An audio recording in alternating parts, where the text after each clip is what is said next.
Deborah, I have no proud moments of Deborah whatsoever. We did have moments where we weren't the best of friends. And I used to say she had verbal diarrhea because she always had the last word in. Oh my goodness, child. How can you do that? This could get pretty wild here. When Marissa saw that I meant business, that we were going straight home, she was so upset at Angela. And Angela's just like, oh, whatever.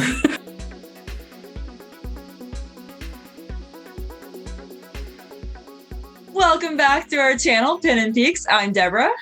And I'm Angela. And today we're continuing with our Mother's Day theme videos, hence why we both have our mothers joining us. So this is my mom, Tanis. And this is my mom, Kim. And so today, we thought we'd give them a whole video to just talk because moms like to talk, right? So we're going to give them not a bunch. We gave them a few questions and they're just going to be telling some funny stories and some advice that they've learned. Yeah, we're just going to get right into it. All right. So Kim, this is your daughter right here. And as her best friend, I know that she can embarrass herself sometimes. But what I want to know is, do you have any funny or embarrassing stories from, when she's a kid? Well, thank you for having us on, but I think that's pretty dangerous handing both of us a microphone, this could get pretty wild here. I went through all of my stories, so I decided to keep it relatively tame. Deborah says thank you. She doesn't know which story I'm going to share. So my story starts out with Deborah screaming at me, "I hate you!" And I replied back, "I'm not too big on you right now either." This was yesterday. No, I'm kidding. You're still dealing with this tension right here. You can see it. She was 4 or 5 years old, and she was going through a "I don't like mommy" phase. I only like daddy phase. And it was December, so it was cold. It was snowing out, and I told her to do something or stop doing something, whatever. So she's like, "I hate you. I ran away." And I'm like, "Oh, I don't like you either right now." And she's like, "I'm leaving." I'm like, "Okay." See, you gotta pack a suitcase. "I don't need a suitcase." "Well, what are you going to wear?" "I don't care. I hate you." So then I said to her, "Okay, well, you better take a winter coat. It's pretty cold out there." "It's not cold out there. I don't." So I kept suggesting all these different things, like food and boots, and she might want to take her favorite toy with her. And she just kept telling me how much she hated me, but she didn't leave the house. She went and stomped down to her bedroom, and I thought, I'm not following her. I could hear her rummaging around in there, and I thought, yeah, I'm just going to listen to see if she goes out the door, and if she does, I'll just follow her at a distance to make sure that she's okay. But I guess she decided not to stay. And then, of course, Daddy came home, and Daddy was the good guy, and he took one look at me and went, "Oh, you've had that kind of day." And I said, "Yes, you better go deal with your daughter." Right now, she's yours, not mine. See, I remember, the only part I remember about this story is me thinking I'm going to go live in the woods and it's going to be great. Forgetting that it's Canada and it's winter and it's cold. And no food. We grew up in the bush, you just build yourself a tent or something. And I also love building tents with snow. So that's my Deborah's story for you. Aw, what a time. Deborah's stubborn child. Mm-hmm. Mom never dealt with that. Okay, Tanis, let's hear all about this peach over here, Angela. Well, actually, this story, it's sort of funny, but it's cute. And it just shows like how sweet she can be. We did have moments where we weren't the best of friends. And I used to say she had verbal diarrhea because she always had the last word in. But, that phase didn't last too long. Anyway, she was about 9 years old, and I came home from work, and she locked the door so I couldn't get in, like the deadbolt. And I'm like, and then she comes back to the door because she wasn't quite ready for me. And she had a towel on her arm. She escorted me in, and this was the summertime, and she escorted me into the living room. And there was a pail of water, and she says, "Would you like to soak your feet? You know, it's been a long day." And I looked at it and I felt the water was cold. It was like really cold. And I'm like, and then she went to the kitchen. I'm like, how do you tell this sweet little girl that the idea is great, but the water, there's no way I'm putting my feet in there because it's just way too cold.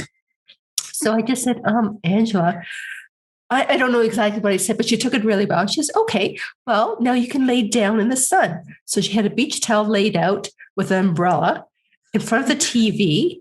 And then she says, lay down here and I'll get you something to drink. So she put it on her favorite show. I think it was Hannah Montana. No, okay, I'll tell a story after that. Okay, and then she brought a lemonade or whatever. So I'm laying there, and so this is really cute, but it's just the thought, right?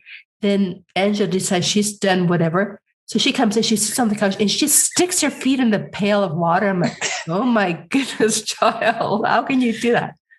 But anyways, that's just a sweet story of Angela. I said to her when I was telling her the questions that we were going to ask, I'm like, okay, a funny or embarrassing story. And she's like, I don't think I want to do an embarrassing story. And I'm like, okay, you said it, not me. Well, the only embarrassing sort of thing, and it wasn't too embarrassing to Angela because she was so little, it was Christmas time. And so she has a sister, Marissa, who's 3 years older. So we were going to Walmart, getting a few things, and we had a couple of stops to do. And then I've got where we're going to end up. And we didn't have a lot of time. Anyways, let's just say shopping at Walmart did not go well. And Angela was deciding that she didn't like what we were doing. And I don't remember if she was exactly what she was doing, but then she ended up sitting down in the middle of I told her whatever was going on. I said, if anything more happens, we're just going to leave the cart and go home. We're not doing these other things. We're going straight home. So whatever happened, she sat down in the middle of the aisle, and that was it. She was not getting up. And then when Marissa saw that I meant business, that we were going straight home, she was so upset at Angela. And Angela's just like, oh, whatever. Because like she wasn't 3 yet. So she's still pretty little. So she's just like, oh, whatever. But so she was just sort of oblivious, but her sister was pretty upset that, we went straight home and missed out on whatever we were going to do. Yeah, we did have some stubborn moments, that's for sure. See, I wasn't the only stubborn one. We'll have our moments. Anyways, moving on. So Kim, give us your best mom advice, either through your experience, someone told you. What's the best you got? Well, I got a few things I can share today. All right. First of all, if you have more than one kid, each kid is different. So while the rules of the house do not change, how you apply them to each child may change. Daniel, if you forced him to have to sit still, that was torture. And Deborah just wanted to be on me 24/7. So for her, it was, you go in your room, or you go sit on the other end of the couch, or you're not coming near me for like 10, 15 minutes, right? So, you have to treat each child differently. It's the same with their love language. Each one will have a different love language. Daniel was, he liked it when I got down and I did things with him. Deborah, she just physically wanted to be on me 24/7. The other piece of advice is, if you're married, you have a husband, mom and dad, don't talk about the kids in front of the kids. If you don't agree on what action needs to happen, you did not discuss it in front of the children. You send the children somewhere else, you discuss it, you work it out, and you don't talk to the kids again until you've done it, so that you have a united front. because they will find a way to weasel their way in between you and get the two of you arguing. So if we disagreed, the kids would go downstairs, we'd hash it out upstairs, and then we'd haul them back upstairs. Okay, this is what's happening. So that there was always unity. And if I wasn't sure about something, I'd say, well, what did your dad say? And they'd come up, they're like, well, you just stop doing that. Dad just said whatever mom said. It's true. My third piece of advice, more for moms, you need some time to yourself. It's okay to take care of you from time to time. Doesn't mean you ignore your kids, but, having some time for you is very important. I was very blessed when the kids were little that I went on a yearly retreat. So I was gone from Friday afternoon to Sunday afternoon, and Dad took the kids. So that was my 3 days a year. And I would get the occasional evening or afternoon off. Mother's Day weekend, Sunday was actually for the kids. Mother's Day was for the kids. So we'd all do things that the kids wanted to do with me to make me feel special. Saturday was my actual Mother's Day because Ross would take them out for most of the day. So that was my Mother's Day where I got to rest. And you get to do whatever you want to do. Yeah, exactly. It usually involved books in a bathtub. So take good care of yourself, because the better you take care of yourself, the better you take care of your kids. There you go. Hey, Tanis, what do you got? Give me some advice. Okay, so my spin is totally different from what your mom said. Like what your mom said is great. I guess I was thinking more of adult kids being you guys. What I was going to say is think before you speak. And especially if it's complicated or if it's heated, like take a moment and also speak the truth in love, and like consider how the other person will feel, because sometimes if you consider that, it's like, whoa, I wouldn't want someone to say that to me, or the tone or whatever. And, also depending if it's something deep, like pray about it. And what does the Bible say? Like, how should you proceed? Is it okay? Is it a big thing? Is it a little thing? Just like, what should be your focus? What's your next step? And but the big thing is to speak the truth in love, and just to be as calm as you can, when things are happening, and realize that tomorrow is a new day.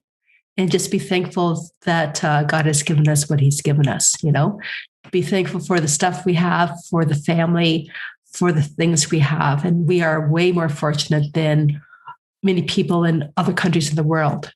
And I think that makes a difference. At least it makes a difference for me, because sometimes you think like, woe is me. And then you think like some people, they don't even have a house. They don't have clothes, more than what they have on their back and stuff. So it's just be grateful for what you've got. And to always love your mommy. That's her advice to other moms, is to love your mom. I was thinking while you were talking about that, each stage that they go through from childhood to adulthood, there's points in that stage where all you think of is, this too shall pass. Yes. I don't know about you, Tanis, but it seemed like, when they were little, Daniel would go through a bad phase, and, we'd be praying and seeking God and, trying to figure out, how do we deal with this? And, he'd come out of it and we're like, oh, and then he would be fine and she would go into one. So it always seemed like we were kind of flip-flopping back and forth. I don't know if that was your experience, but I do know I prayed a lot to try and figure out how to deal with certain things. Yeah, I think sometimes the girls took turns, and I think sometimes they were like going at the same time. So yeah, as I said, it was interesting time, but they've grown up, so that's good. Yeah, me and Marissa are in it together. We're going to pull everybody down with us. I was going to say, we can give you some trouble if you want. Yeah, we can work a little harder on that. Okay. So, let's lighten it up a little bit. So, Kim, what's been your proudest moment raising Deborah whether it was when she was a kid, an adult, just look at this angel face sitting next to you. Actually, Deborah asked me that, and I don't think I have a proudest moment because I'm so proud of her all the time. Aww. Even from the time she was a little kid, she's always had this heart of gold. She's always had a heart of kindness. She's always loved people. She always, most of the time, tried her best. Even when she'd go through the rough periods, where there was days I wanted to strangle her, she'd then turn around and go, I love you so much, Mommy. Like, oh, right? So I don't think there's one moment or other that I was more proud, but I'm just very proud of the woman that she is now and excited for her future. See, I thought you were going to just stop that with, well, I don't have a proud moment. Da, da, da. Okay, Tanis, what is this shining beauty over here made you proud? Well, I would sort of go along with your mom in the way that I don't think I have a specific, but I have times where you see how Angela has developed, her personality, her perseverance, her faith, how you see her sweet disposition.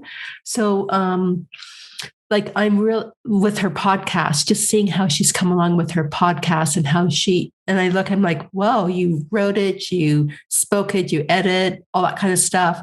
So, but also the content of what she's saying, I think is really cool. And just pleased that she has the confidence to speak out and do it, but also to talk about her faith. So I think that is really cool. She agrees. She agrees. Yeah. As proud mama here, please like and subscribe to this channel. I get to hear all the episodes as they're being recorded. I can tell you the Father's Day ones are going to be particularly good without giving anything away. So like and subscribe if you want to continue watching good quality programming.